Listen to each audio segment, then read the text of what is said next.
5 minute rifle पकड़ के खड़े हो जाओ जैसे हमारी सीआरपीएफ के लोग खड़े होते हैं। सेना का खून गर्म हो रहा था, दिल्ली ठंडे बिस्तर में पड़ा था।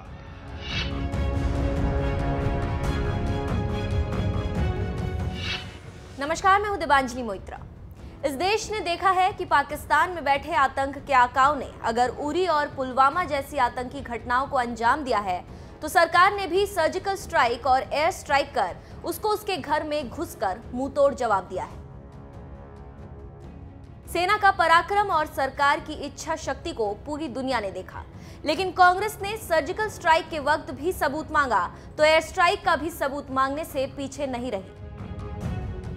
दरअसल सबूत मांगने वाली कांग्रेस को इस बात से दिक्कत है कि मोदी सरकार एयर स्ट्राइक का क्रेडिट क्यों ले रही है। कांग्रेस की ये चिढ़ राहुल गांधी के भाषण में भी दिखी जब वो शुक्रवार को महाराष्ट्र के वर्धा में रैली करने पहुंचे थे। उन्होंने पीएम मोदी पर तंज कसते हुए कहा कि क्या वो 5 मिनट राइफल भी पकड़ सकते हैं। पुलवामा में हमला हुआ, एयरफोर्स के विमानों ने पाकिस्तान में जाकर बम गिराए, बहादुरी दिखाई।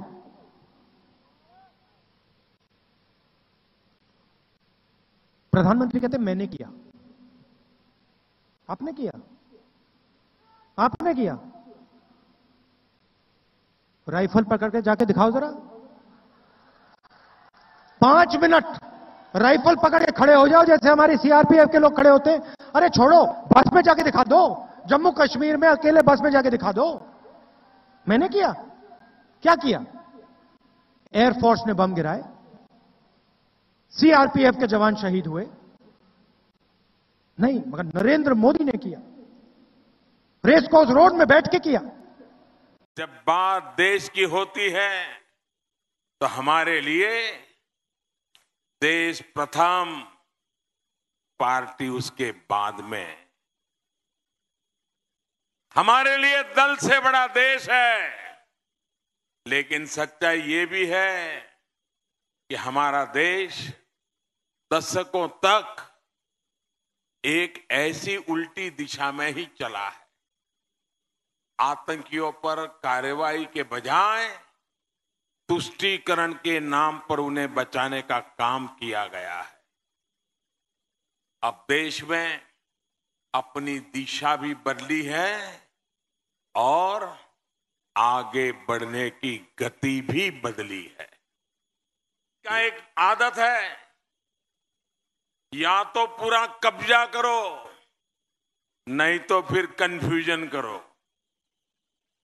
और आज वो देश में कंफ्यूजन पैदा करने में लगे हैं क्योंकि उनको मालूम है मोदी है तो लोगों की भलाई हो रही है और उनकी मलाई छू हो रही है। ये बात तो हर कोई जानता है कि सेना सरकार से इजाजत के बगैर किसी देश पर हमला नहीं करती है, लेकिन राहुल गांधी सेना के जवानों की आड़ लेकर पीएम मोदी पर निशाना साध रहे थे कि क्या मोदी 5 मिनट राइफल भी पकड़ सकते हैं। उन्हें उनके सवालों का जवाब उस वक्त मिल गया जब एक ट्विटर यूजर ने पीएम मोदी की एक पुरानी तस्वीर पोस्ट की जिसमें वो राइफल लिए हुए हैं। इस ट्वीट को केंद्रीय मंत्री स्मृति ईरानी ने भी रीट्वीट किया है। एक ट्विटर यूजर ने पीएम मोदी की टैंक चलाते हुए और अमेठी में AK-203 राइफल थामे हुए तस्वीर पोस्ट कर राहुल को जवाब दिया। ट्विटर योद्धाओं ने राहुल गांधी को तो जवाब दे दिया। अब जरा पीएम मोदी का वो बयान सुनिए जब उन्होंने कहा था कि पुलवामा हमले के बाद सेना को बदला लेने की खुली छूट दे दी गई है। मेरे प्यारे भाइयों बहनों, सुरक्षा बलों को लिए आगे की कार्रवाई तय करने के लिए समय क्या हो, स्थान क्या हो, स्वरूप क्या हो, वो सारे फैसले करने के लिए इजाजत दे दी गई है।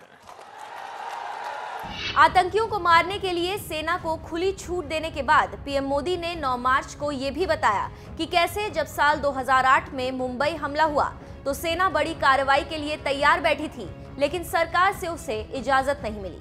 साथियों, भारत कभी नहीं भूल सकता कि 26/11/2008 को मुंबई में पाकिस्तान से आए आतंकियों ने आतंकी हमला किया था। क्या भूल सकते हैं क्या? उस समय कुछ करने की जरूरत थी कि नहीं थी? दुनिया हमारे साथ खड़ी हो जाती कि नहीं हो जाती? लेकिन इसके लिए दम चाहिए दोस्तों।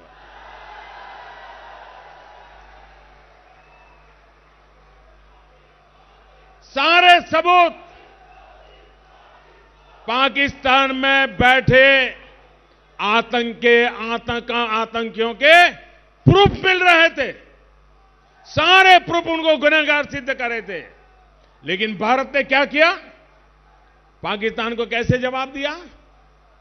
खबरें तो ये भी है, उस समय भी हमारी सेना, हमारी वायुसेना, हमारी नौसेना बदला लेने के तैयार थी। सेना का खून गर्म हो रहा था, दिल्ली ठंडे बिस्तर में पड़ा था। फरवरी को जब देश के जांबाज जवान पाकिस्तान में घुसकर आतंकियों के छक्के छुड़ा रहे थे, तो उस वक्त देर रात तक पीएम मोदी को नींद तक नहीं आई थी। हाल ही में एक चैनल को दिए इंटरव्यू में पीएम मोदी ने बताया कि मुझे पता था कि एयर स्ट्राइक होने वाली है, 1 बजे होने वाली है, 1:30 बजे होने वाली है, 2 बजे होने वाली है, तो मैं उसमें इन्वॉल्व था। लेकिन मैं ये नहीं चाहता था कि कोई हर पल मुझे रिपोर्ट दे, लेकिन मैं इतना जरूर चाहता था कि होने के बाद मुझे पता चल जाए। मैं जाग रहा था। मेरा भी एक स्वभाव है कि मैं बारीकी से देखता हूं, तो वो मुझे बताते रहते थे। बता दें, इस हमले में करीब 300 आतंकी मारे गए थे, जिसके बाद बौखलाए पाकिस्तान ने अगले ही दिन भारतीय सीमा की ओर फाइटर जेट्स भेज दिए थे। लेकिन सेना ने भी मुंहतोड़ जवाब देकर उन्हें खदेड़ दिया था। साथियों, भारत कभी नहीं भूल सकता कि 26/11/2008 को मुंबई में पाकिस्तान से आए आतंकियों ने आतंकी हमला किया था। क्या भूल सकते हैं क्या? उस समय कुछ करने की जरूरत थी कि नहीं थी? दुनिया हमारे साथ खड़ी हो जाती कि नहीं हो जाती? लेकिन इसके लिए दम चाहिए दोस्तों।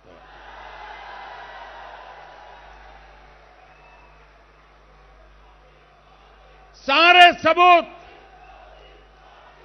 पाकिस्तान में बैठे आतंकियों के प्रूफ मिल रहे थे।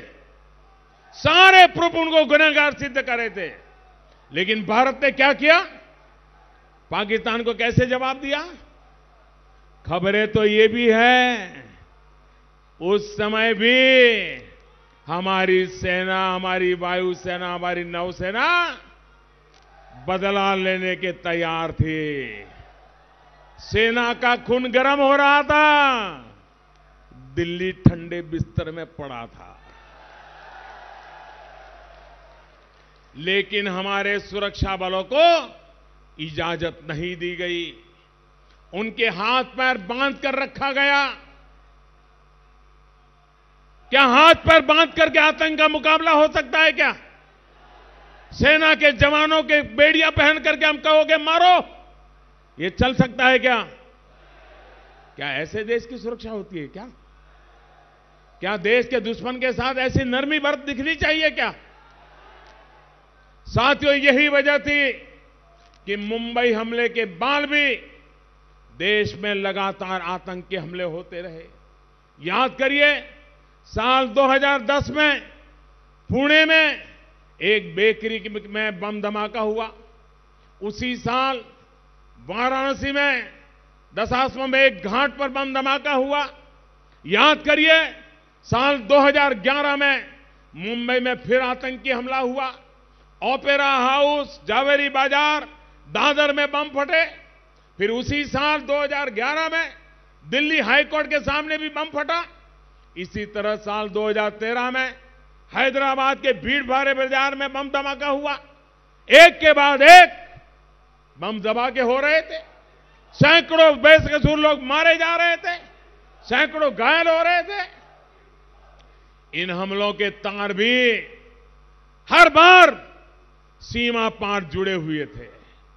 लेकिन पहले की सरकार ने क्या किया? उन लोगों ने अपनी नीति नहीं बदली, सिर्फ गृह मंत्री बदले। अब नीति बदलनी चाहिए कि गृह मंत्री बदलना चाहिए? साथियों, अगर पहले की सरकार में दमखम दिखाया होता तो आतंकियों को उसी भाषा में जवाब दिया होता जो भाषा वो समझते हैं।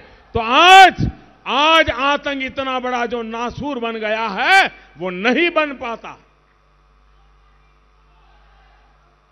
सितंबर 2016 में सर्जिकल स्ट्राइक और इस साल फरवरी में एयर स्ट्राइक के बाद आतंक के आकाओं को समझ आ गया है कि ये पुराने वाला भारत नहीं है।